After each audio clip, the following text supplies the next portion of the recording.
Di aset manajemen khususnya di Trimega ini juga, Anda melakukan rebalancing portofolio Pak Antoni? Samalah seperti Yosua juga, kami selalu melakukan rebalancing. Tentu saja kita selalu pilih-pilih saham-saham yang cenderung valuasinya relatif masih murah dibandingkan dengan potensial earnings-nya ya. Tapi memang untuk saham batubara secara keseluruhan saya rasa memang energi itu masih cukup suportif ya ke depannya. Karena saya kira ini pun juga view dari pemerintah, kami meyakini bahwa pemerintah dalam menaikkan harga BBM sudah dengan pertimbangan yang sangat-sangat matang lah. Saya cukup yakin Pak Jokowi dan teman-teman bapak-bapak, ibu-ibu di atas sana sudah menganalisa dengan baik lah. Jadi mungkin kesimpulannya memang perang ini di Ukraina akan berkelanjutan cukup panjang ya. Jadi saya kira kalau kita berlama-lama melakukan subsidi, meskipun kita memiliki kekuatan, kantong kiri kita cukup kuat ya, karena kita tadi saya katakan berbasis komoditas, tetap saja yang namanya subsidi ya, kalau ini cerita jadi panjang gitu ya. Kalau kita analisa dan research ya, banyak negara yang melakukan subsidi. Dulu kalau nggak salah pernah ada India, Kolombia, itu biasanya ujung-ujungnya memang tidak merata ya. Subsidi ini kan dimaksudkan untuk mungkin kalangan menengah ke bawah ya, untuk teman-teman yang membutuhkan sebenarnya. Tapi kalau dilakukan subsidi secara general seperti ini tidak tepat sasaran, akhirnya seperti yang dikatakan banyak sudah di-cover di media juga bahwa subsidi ini banyak dimanfaatkan oleh menengah ke atas gitu ya. Belum lagi kalau kita berbicara ada leakage ya, kebocoran misalnya. Bayangkan misalnya, ini saya bukan menuduh atau apa, tapi saya yakin Pak Yosho juga tahu, kita orang-orang di pasar modal, tahulah bahwa kalau BBM yang subsidi dengan harga murah, bisa saja ada orang yang menimbun, kemudian mengekspor ke negara lain, gitu ya, ke negara tetangga. Saya nggak heran kalau ada misalnya kejadian-kejadian seperti itu, dan itu di negara manapun sama.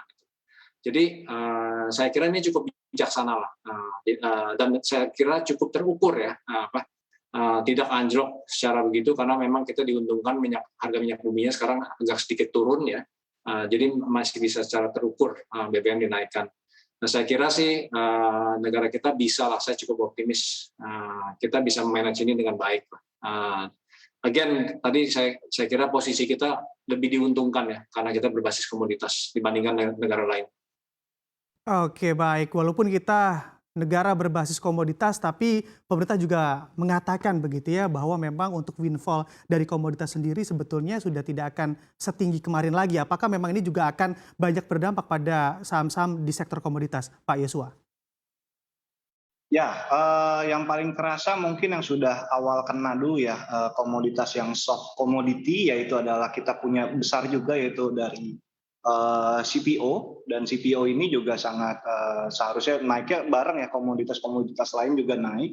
Ternyata CPO sudah turun duluan. Kenapa? Karena dari mereka butuh banyak cost juga, terutama dari pupuk ya, pupuk yang sudah naik cukup tinggi karena balik lagi karena harga minyak tadi juga sudah naik cukup tinggi juga ya, lalu juga amoniak juga naiknya cukup tinggi dan membuat pupuknya tinggi, sehingga dari segi cost sudah parah, ditambah juga demand-nya ketika inflasi sangat tinggi juga ngerem juga, tar dulu gitu untuk beli gitu kan, karena uangnya nggak ada gitu kan, bukan yang nggak mau beli tapi uangnya nggak ada untuk beli CPO, dan itulah kenapa soft commodity sudah turun duluan dibandingkan dengan hard commodity. Nah, yang ditakutkan ketika kenaikannya cukup signifikan, terlebih kayak dulu ada Tesla yang tadi yang mau masuk nikel, ternyata nikelnya naiknya cukup tinggi, dia ngerem nih, kayaknya nggak usah deh beli nikel deh, kita coba baterai dengan cara yang lain, dan itu membuat harga nikel juga sempat turun juga kan. Nah, jadi sebenarnya lebih better kalau misalkan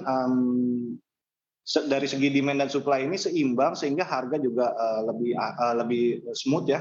Dan memang harus ketemu dulu nih titik di mana demand dan juga supply ini ketemu ya, dan setelah itu baru nih lebih gampang lah untuk dari segi mungkin dari moneter ataupun dari fiskal ataupun dari pemerintah untuk menentukan ke depannya mau kemana. Kalau menurut hemat saya seperti itu. Tapi ya sekali lagi ketika harga harga batu bara ataupun harga lain ini naik cukup tinggi, juga kita diuntungkan dengan di sektor-sektor tertentu diuntungkan, tapi di sisi lain sektor-sektor lain juga terkena imbasnya, di mana ada beberapa yang mungkin membutuhkan batu bara sebagai pemanasnya ya, dan itu karena harga batu bara naiknya cukup kencang, maka mereka marginnya juga tergerus. Jadi di dua sisi ini menurut saya setelah nanti mungkin Pak Jokowi lebih melihat lagi, nanti mungkin di dua sisi ini harus disatukan lah, artinya kebutuhannya masing-masing beda, karena yang di komoditas pengennya naiknya cukup kencang, tapi yang di sisi lain industri lain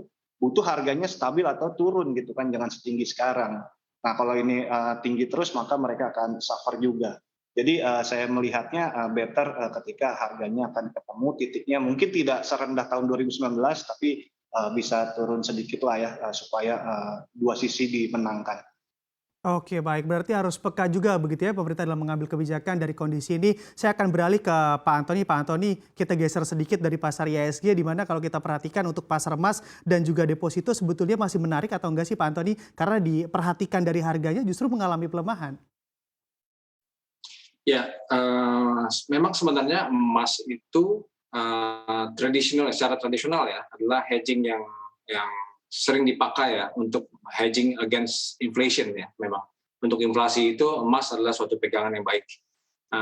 Cuma memang sekarang ini saya kira adalah porsi portofolio yang boleh jika kawan-kawan investor memang ada porsi-porsi bisa dibelikan emas, saya kira tidak ada salahnya untuk beli sedikit porsi itu untuk emas, karena memang secara tradisional emas hedging yang cukup baik ya. Cuma memang kalau kita lihat sekarang ini inflasi yang terjadi, kita lihatnya memang secara domestik ya, tapi sebenarnya kan inflasi ini adalah supply side driven inflation ya, suatu inflasi yang didorong oleh keadaan supply yang berantakan nih, Bram.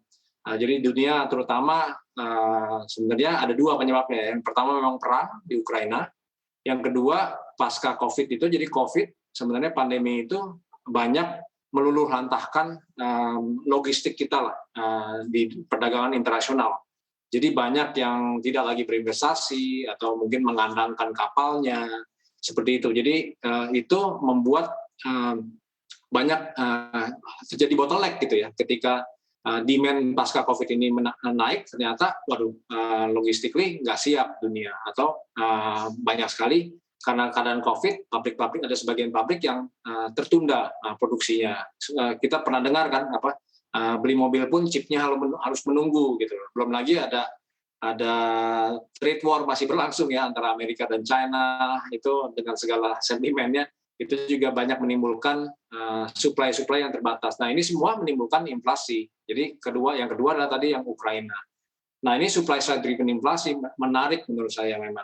Sedikit uncertainty di sini ya, it's not an easy trade menurut saya ya. Bukan sesuatu yang langsung oh ya beli aja sebanyak-banyaknya. Menurut saya juga ada challenge-nya di sini, karena supply side driven inflation mungkin cara deal-nya sedikit berbeda ya sekarang ini. Kalau deposito saya kira mungkin yang saya lihat ya di pasar kelihatannya memang banyak teman-teman perbankan likuiditas masih berlimpah, meskipun sebenarnya GWM ya sudah naik, jadi mestinya likuiditas itu berkurang. Di sini saya lihat belum mulai ada mungkin bank-bank tertentu mulai menaikkan deposito. Dari perspektif nasabah mungkin menunggu ya sekarang ini, Bram, masih menunggu kira-kira depositonya nanti naiknya berapa baru mereka berani nge-lock lagi gitu. Mungkin seperti Baik. itu jawaban saya.